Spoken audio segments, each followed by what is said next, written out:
Hey everybody, it's Kairos, and today we are reviewing gameplay from the most well-known Kindred player in North America. ForestWithin is a multi-season challenger player and the self-proclaimed rank 1 Kindred. Be sure to go check out his stream for some really solid entertainment. As always, we'll break down his gameplay to see what makes him so effective as a player and give you insights on challenger level jungling. If you enjoy this video, be sure to subscribe, as a lot of my viewers haven't clicked that button yet, and I'd love for you to join me on the journey to 10k subs. Now, let's get into the gameplay.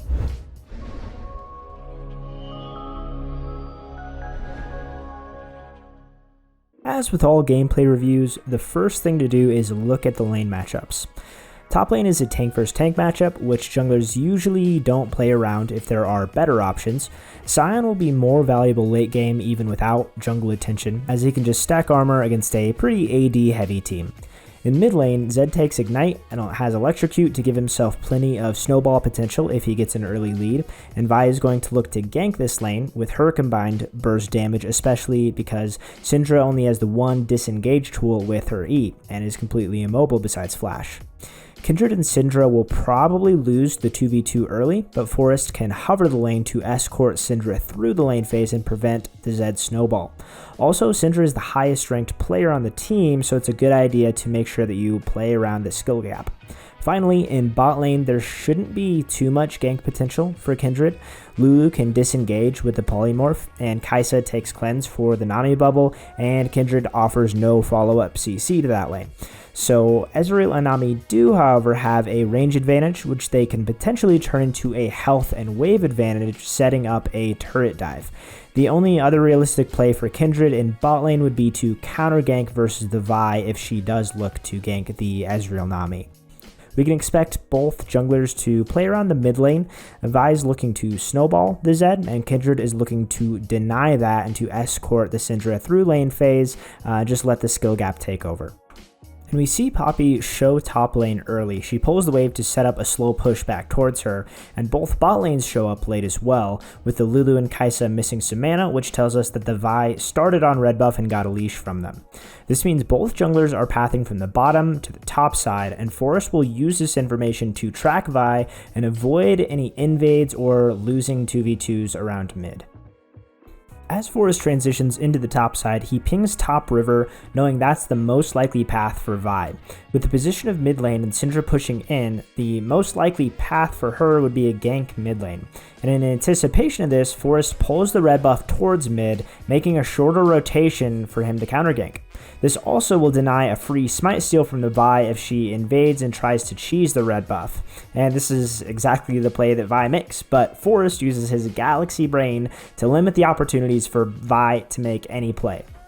Vi makes a mistake here and shows on the minion wave while trying to counter jungle Crux, and this shows the number of her CS being 12. It tells Kindred that she's only cleared 3 camps, 2 of those being buffs, and with the ward on Raptors and the improbability that Vi would be able to take her Krugs and then counter jungle the top side or invade the top side, means that those are both available.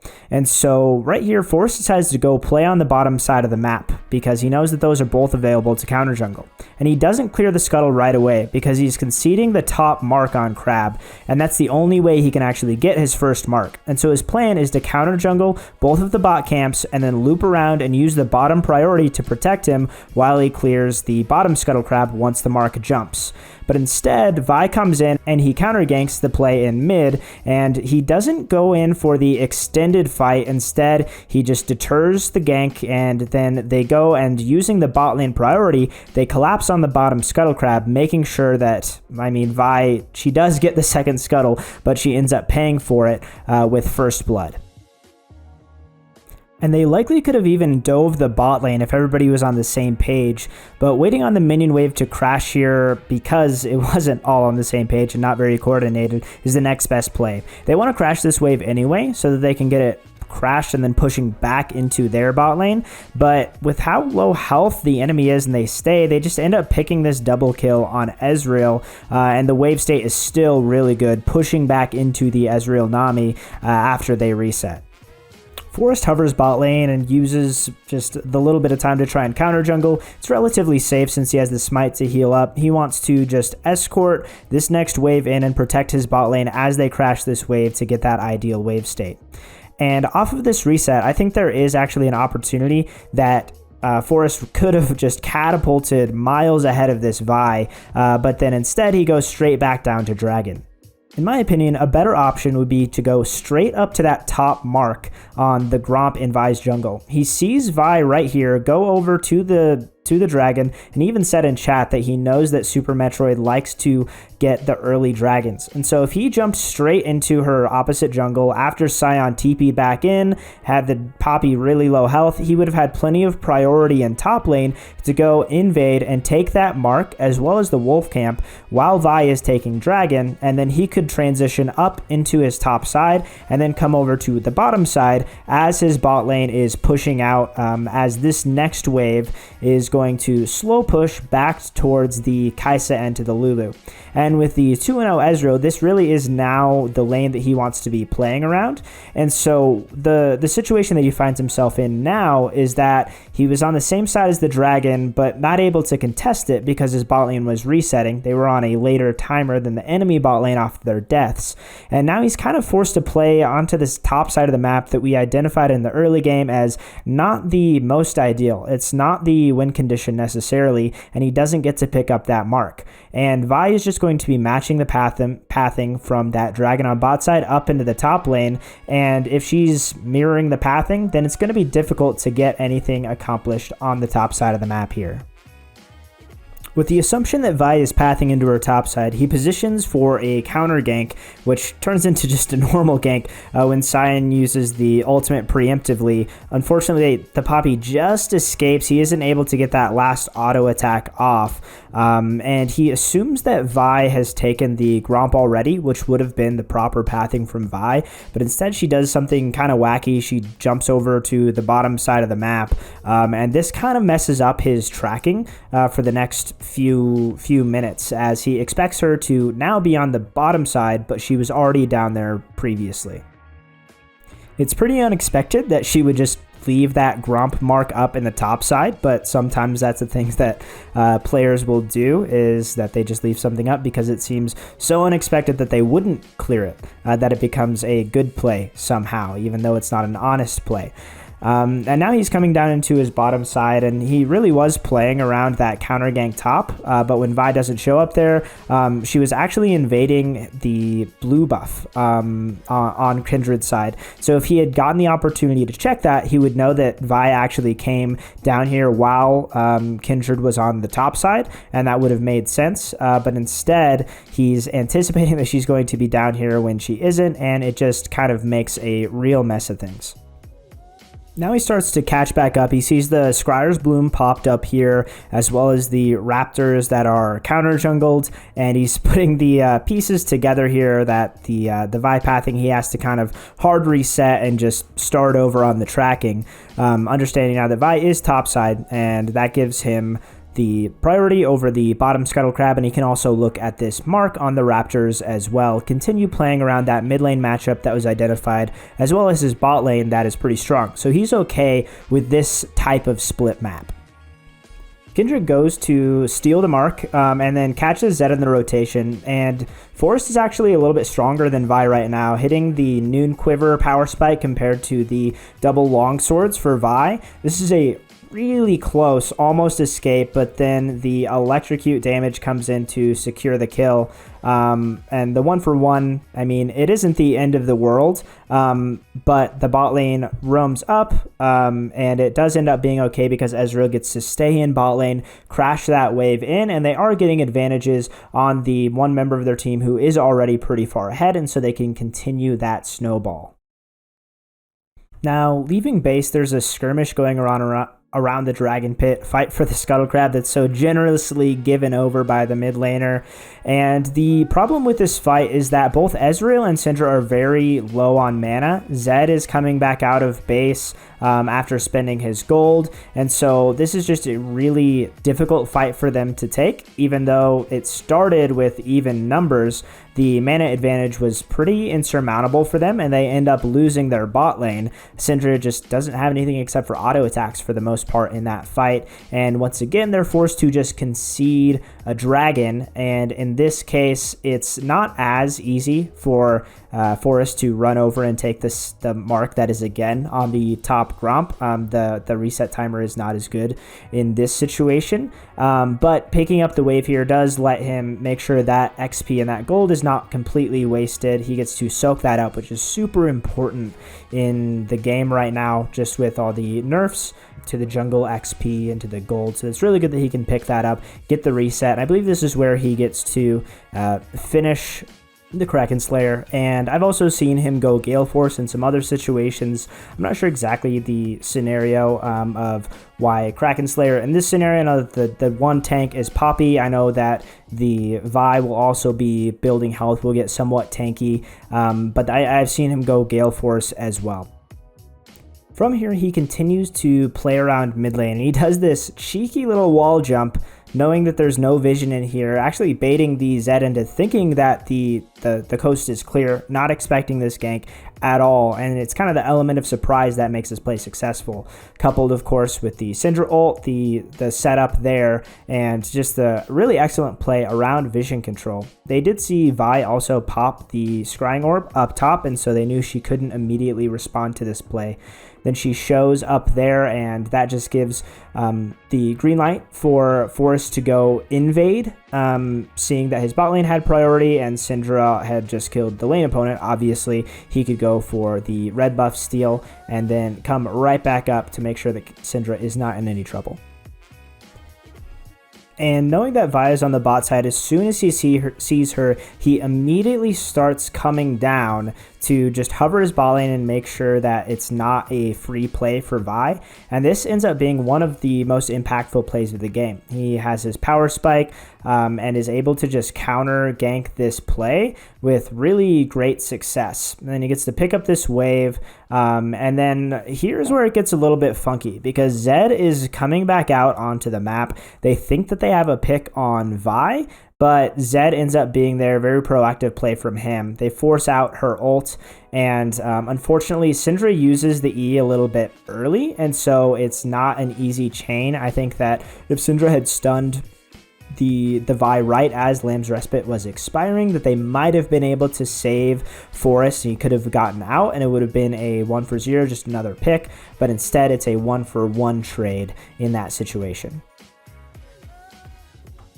And off the reset here, again, Forest is just pathing towards the middle of the map. He's going from top to bottom, making sure that he is hovering the Syndra, who is the strongest player, and then also is going to keep proximity to the bot lane. Ezreal started 2-0, has died a few times since then, but he's sticking to the plan, not deviating. Top is still going to scale really well and can be on an island, so he's not changing the game plan. And right here, the Mark picks up on the Raptor camp, but he can't go straight in there without Syndra in proximity. So instead, he just takes the time to clear vision and wait for the Syndra to come back. And with Kindred nearby, Syndra's able to position aggressively to chunk out Vi, knowing that Kindred can back her up if Vi and Zed attempt an all-in. And they end up bullying the Vi out completely, and now with Vi bullied out, Syndra roams over and they secure the mark together. And this is just a really good example of some jungle mid synergy. Kindred hovers Syndra so she can trade aggressively, then Syndra uses that pressure to help Kindred take a mark for free. And Vi was forced into the top side with really low health, which splits the map in half. Forest looks for a play bottom, knowing that Vi can't counter gank it anytime soon. He shows really great patience, just waiting for the play to develop, not showing too early to scare away Kai'Sa Lulu. And they do pick up the kills here. Vi does counter gank, but it's extremely late, which is exactly what Forest was counting on. His ultimate here comes up just in time. He's not able to save the Ezreal, but he's able to avoid the Vi burst, which is super important, and stay alive. This is a huge team fight win. And his pathing decision just basically made this a really one-sided fight, and it was favorable position from the very beginning based on him playing across the map from Vi. Then both top laners come down, and it's simple enough for Forest to cut down Poppy with the completed Kraken Slayer. Usually, after the Dragon Secure, Kindred should reset here to match the back timers of Nami and Syndra, who are also looking for resets. But he's really close to completing his Blade of the Ruined King, so he farms the 2 camps that he needs to be able to afford it. This is one of the scenarios where it's okay to desync back timers if an additional camp or 2 will give you a major power spike, and that's what he does here. And this is a pretty surprising play from the Vi and Lulu on the Invade here. They simply just play around the timing of Kindred's blue buff spawn, and they invade to pick up the kill. And they probably did this because they know Kindred used her ult in the previous fight and wouldn't be able to survive the burst if they layered it correctly. It's super cheesy. Not sure if there's anything Forest could have done to prevent this. Also, you could argue that they should have roamed towards the Syndra instead, since they start trading. I mean, Syndra and Zed start fighting, and Zed almost dies, and they for sure could have killed the Syndra pretty easily. And then Syndra ends up trading 1-for-1 in mid when Vi kind of overextends for that dive there. Leaving base, Kindred's best option is to head into topside. She has no camps bottom, and Ezreal is leaving to come up to mid, and there's no dragon up, so no reason to go bot. And her options are either to clear camps into a top gank, or to gank right away followed by turret, or then clearing her camps. Because not all the camps have spawned yet, starting with camps would be extremely inefficient and mess up the sequencing, so she just goes straight for the gank. And it's simple enough to pick up the kill with the completed Kraken Slayer, as well as the Bork. Very, very simple kill here. And using that window of time while camps were respawning, lets Forest clear from top to bottom, maintain really, really good sequencing here, and it's super efficient. As he's clearing down, he kind of hovers mid for a little bit when he sees Vi walking in, and she face checks the Kindred, and Kindred is scaled to a point where it's a pretty comfortable win 1v1. He outplays the Vi Q by queuing to the right, then immediately walking left, and it's super easy from there. Then with Vi on a 30-second death timer and the full team nearby, they feel confident taking the Baron here. Syndra zones the enemy bot lane at the beginning, denying any poke while they are on the Baron. They aren't in a vulnerable position that way. And Poppy knocks Syndra out of the pit, forcing a temporary 4v4. Then Sion ults towards Kai'Sa, leaving them in a 3v2 temporarily. And the Kindred ult here is huge, and it saves Nami and Sion on very low health. And it ends just with a kill on Poppy. They don't overchase, knowing that Vi is now coming back from base and that Dragon is spawning in 40 seconds. They want to reset and spend their gold and be strong for that fight. Unfortunately, Ezreal and Nami overstay. They go to top lane rather than resetting for Dragon, resulting in both of their deaths. The good news is that 3 enemy laners chased those kills topside, which gives Forest a really good opportunity to secure vision control around the dragon as it spawns. They secure the Scuttle Crab and then catch Poppy out, knowing that the enemy can't have all their members there in time to prevent it because of the play topside. The whole play comes down just to sloppy back timers, first by the ally team with Ezreal and Nami dying, then by the enemy team throwing it by chasing down those 2 kills and not getting down to dragon on time.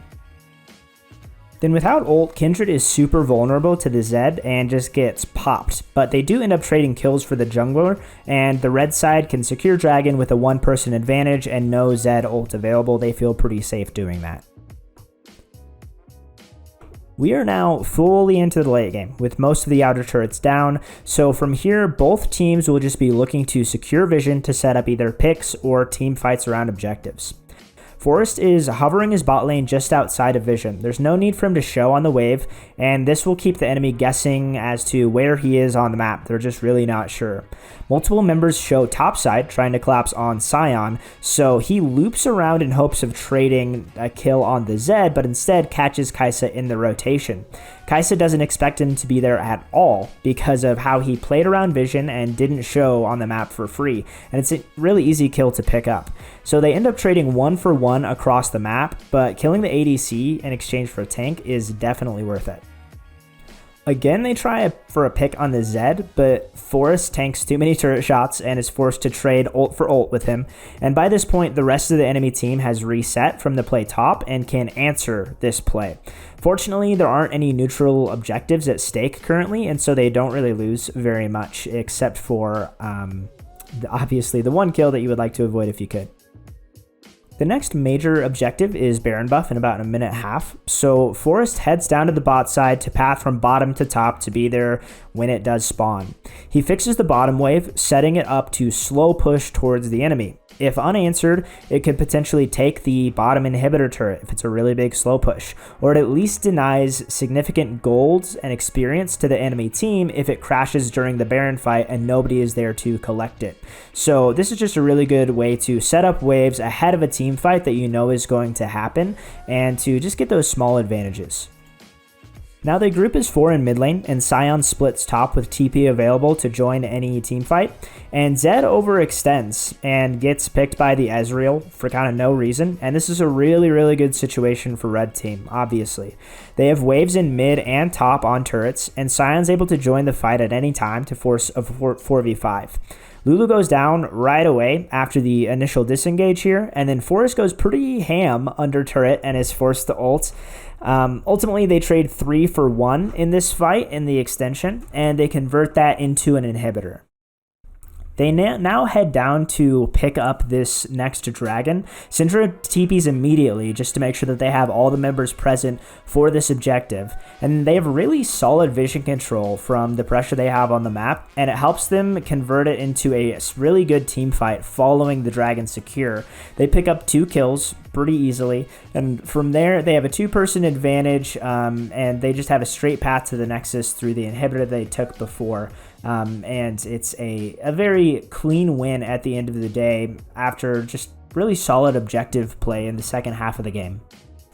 And that's going to wrap up this gameplay review of Forest Within. This was really fun. I just learned a ton about Kindred, about her kit, her playstyle, tracking marks, and things like that. So I really enjoyed putting this video together, and I hope that you enjoyed watching it and learned a lot as well. If you'd like to see more Challenger or high elo one-trick gameplay reviews, just comment below who you would like to see, and I will do my absolute best. If you enjoy this content, please consider subscribing and liking. You can check out my Patreon if you are interested in getting one-on-one coaching. That is where I do all of my coaching through. So thank you for watching to the end, and I will see you next time.